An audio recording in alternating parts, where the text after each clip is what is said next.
लोग देख रहे हैं कि क्लास दसम का एक्सरसाइज 4.3 का पहला सवाल आपको दिया गया है, आपके सामने प्रस्तुत है। ये कहता क्या है कि निम्नलिखित द्विघात समीकरणों के मूलों का यदि कोई अस्तित्व हो तो इन्हें पूर्ण वर्ग बनाने की विधि द्वारा ज्ञात कीजिए। अब तो पहले मूलों के अस्तित्व को जांचना है, तो यहाँ लिखा हुआ है number A, question number A में दिया हुआ है 2x square minus 7x 2x square minus 7x plus 3 equal to 0। ठीक, अब इसका पहले मूलों का अस्तित्व को जानना है। तो मूलों का अस्तित्व जानने के लिए यहाँ देखिए क्या करना है, a इक्वल टू 2 हो गया, b इक्वल टू -7 हो गया और c इक्वल टू 3 हो गया। तो d इक्वल टू विविक्तर जो डिस्क्रिमिनेंट होता है वो क्या होता है, b स्क्वायर माइनस 4ac, इतना कर दिया। तो यहाँ जो है ना -7 पर स्क्वायर -4 इंटू 2 इंटू 3, तो यह 49 हो गया, माइनस 24, यानी इसका मान 25 हो गया। इसका मतलब है मूलों का अस्तित्व है। और ये जो है ना वास्तविक और असमान दोनों मूल निकलेगा। अब पूर्ण वर्ग बनाने की विधि से कैसे बनाएंगे, तो पूर्ण वर्ग बनाने की विधि से देखिए इसको करना क्या है कि ये पूर्ण वर्ग संख्या लेना है हमको। तो पूर्ण वर्ग संख्या 2 नहीं है, या तो इसको 2 से भाग करना होगा या गुणा करना होगा। दोनों में से कुछ भी करेंगे, गुणा करेंगे तो 4 हो जाएगा, भाग करेंगे तो 1 हो जाएगा। तो मैं गुणा कर देता हूँ समीकरण के दोनों पक्षों में। जैसे 2x square minus 7x plus 3 equal to 0 के प्रत्येक पद को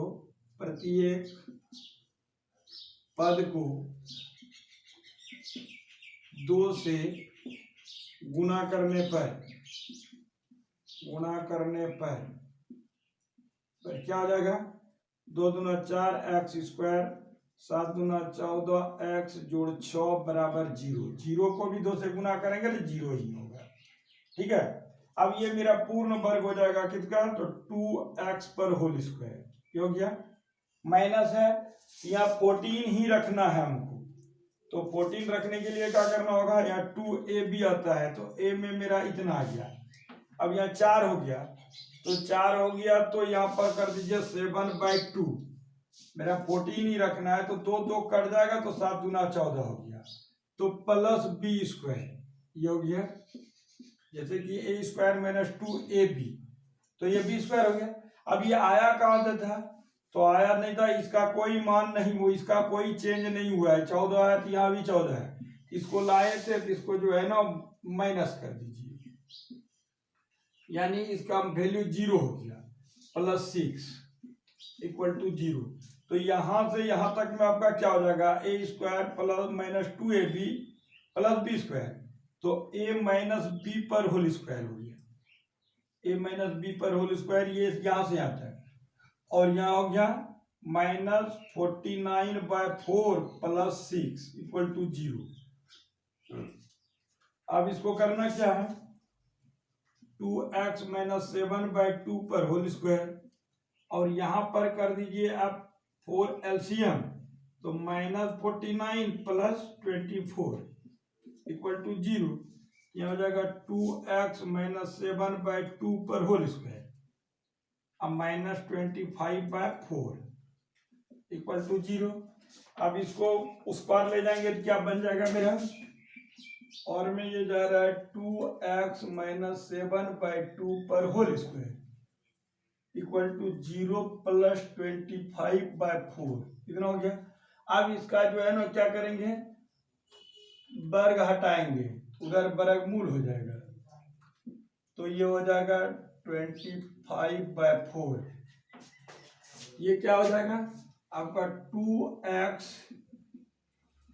2x minus 7/4 equal to plus minus कितना हो जाएगा 5/2।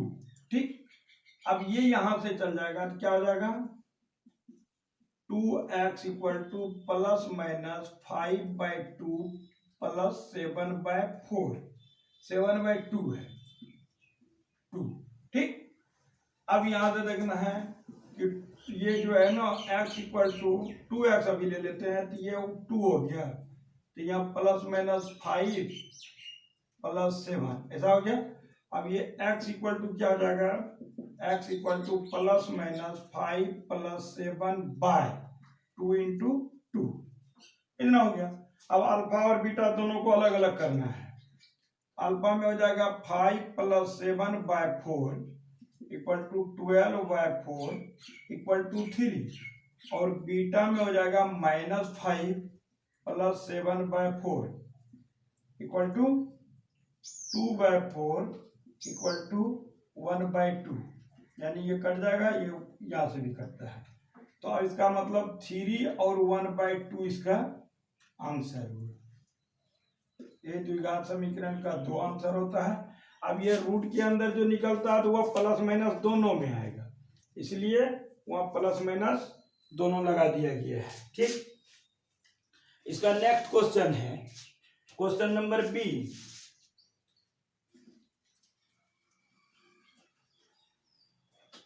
क्वेश्चन नंबर बी में हम लोग देखते हैं, question number B 2x square plus x minus 4 equal to 0। तो इसका a इक्वल टू 2 हो गया, b इक्वल टू 1 हो गया और c इक्वल टू -4 हो गया। तो d निकालेंगे तो b स्क्वायर माइनस 4ac, तो b कितना हो गया 1 पर स्क्वायर माइनस 4 इंटू 2 इंटू -4, तो 1 प्लस कितना हो जाएगा 4 चौक 16 गुना 32, इतना। ठीक है, ठीक, तो इसका मतलब ये 33 हो गया। तो इसका भी मूल का वास्तविक मूल में है, मूलों का अस्तित्व है। तो पूर्ण वर्ग बनाने की विधि से चलता हूं। अब मान लीजिए पहले बार हम 2 से भाग किए थे, गुना किए थे, अगली बार 2 से भाग करता हूं तो आपको समझ में आ जाएगा। -4 इक्वल टू 0, हालांकि बट्टा आ जाएगा तो फिर आपको जो है ना परेशानी होगा, तो भाग गुना ही करते हैं कि प्रत्येक पद को 2 से भाग करने पर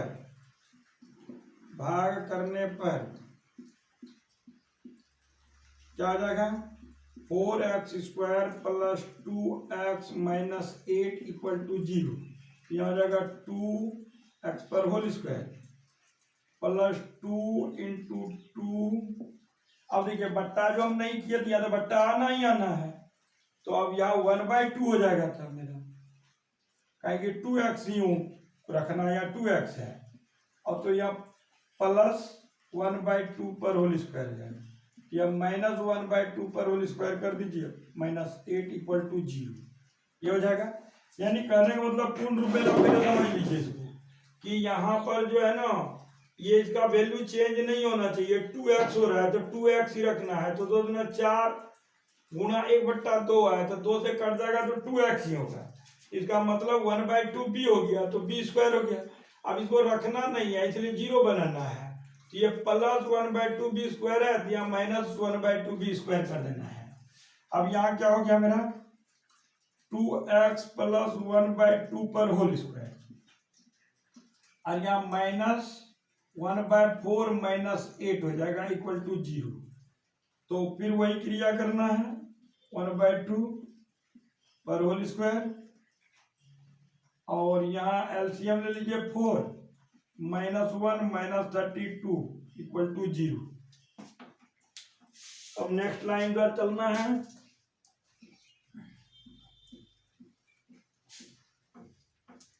अब यहाँ हो जाएगा 2x प्लस 1/2 पर होल स्क्वायर -33/4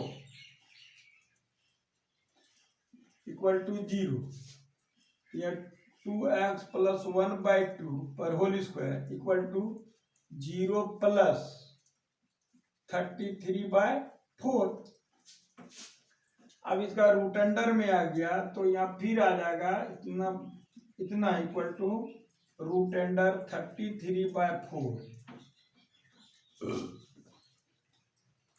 फिर इसको क्या कर देना होगा, 2x इक्वल टू, यहाँ पर मेरा क्या आ जाएगा, प्लस माइनस दोनों में आएगा, 33/2 कर दीजिए और प्लस -1/2, -1/2, इसको प्लस माइनस दोनों में ले लीजिए। ठीक, तो अब यहां से फिर जो है ना 2x इक्वल टू ये हो गया 2 प्लस माइनस √33 -1, अब यहाँ जाएगा x equal to plus minus √33 -1/2 into 2, x equal to हो जाएगा प्लस माइनस √33 -1/4।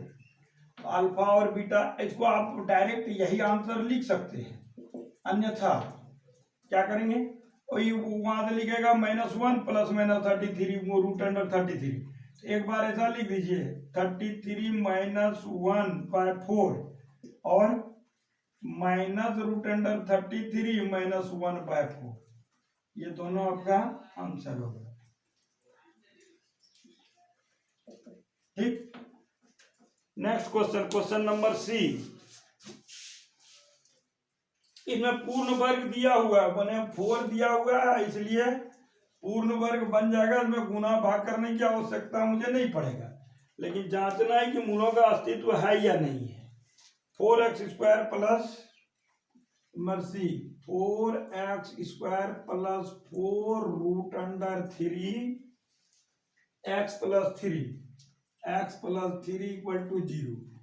अब जैसे a इक्वल टू 4 हो गया, b इक्वल टू 4√3 और c इक्वल टू 3, तो पहले मूलों का अस्तित्व का जांच कर लेना हमको।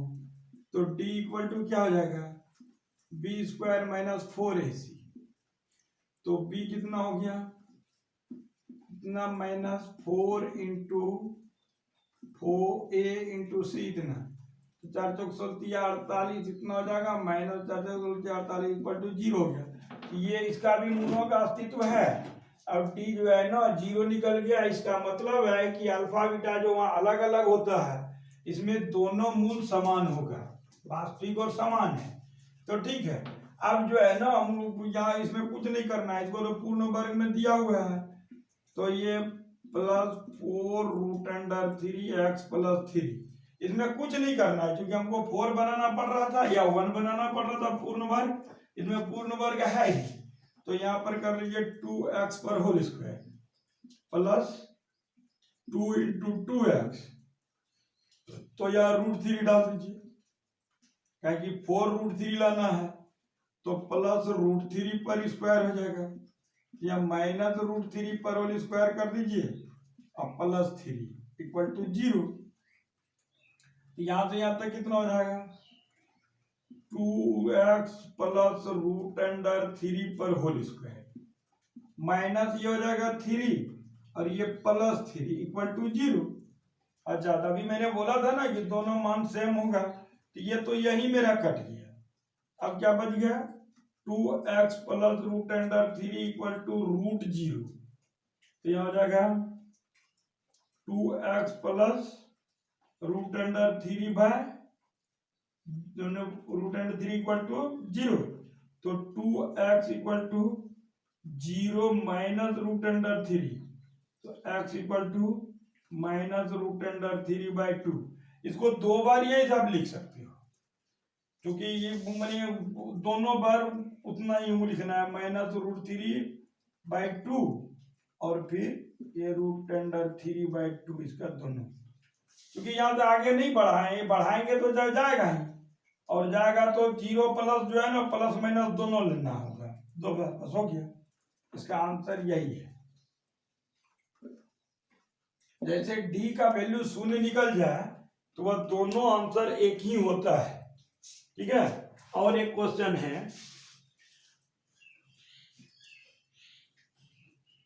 देख लेता हूं उसको भी।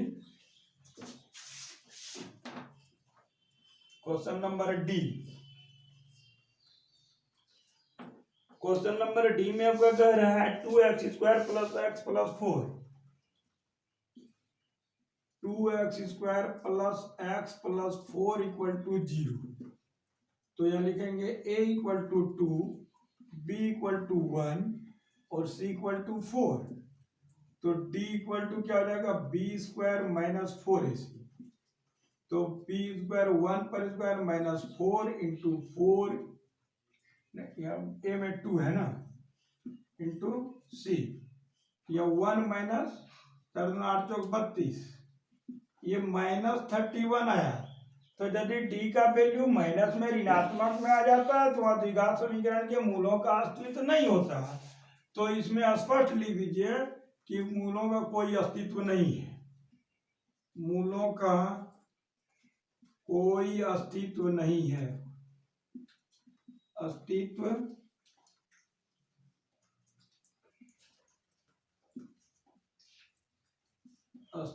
नहीं है। ये आंसर हो गया। यदि मूलों का अस्तित्व नहीं है, आगे हमारा नहीं बनेगा। ठीक है, तो बस इतना ही। अब अगले वीडियो में मिलते हैं।